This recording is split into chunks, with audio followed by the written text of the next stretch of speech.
പ്രാണനും ഇന്ദ്രിയങ്ങളും വേർപെട്ട് മരിച്ചു കിടക്കുന്ന രാജകുമാരനെ കണ്ട് ദാസി വാവിട്ട് നിലവിളിച്ചുകൊണ്ട് ഓടി വന്ന് നിലത്ത് കരഞ്ഞു. മാറത്തടിച്ച് കരയുന്ന അവളുടെ ദീനസ്വരം കേട്ട് കൃതദ്യുതി കുഞ്ഞു മരിച്ചു കിടക്കുന്നത് കണ്ടു. താങ്ങാൻ കഴിയാത്ത ദുഃഖത്തോടെ ആ രാജ്ഞി കുഞ്ഞിൻ്റെ കാൽക്കൽ വീണ് ബോധം കെട്ട് വീണു. അന്തപുരത്തിലെ മറ്റ് ദാസിമാരും എല്ലാവരും ഓടി വന്നു.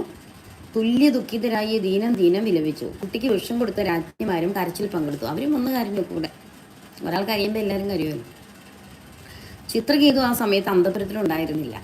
രാജകുമാരൻ മരിച്ചു എന്നും കാരണം എന്താണെന്ന് മനസ്സിലായില്ല എന്നും ചില പരിചാരകന്മാരാണ് രാജാവിനോട് ചെന്ന് പറഞ്ഞത്.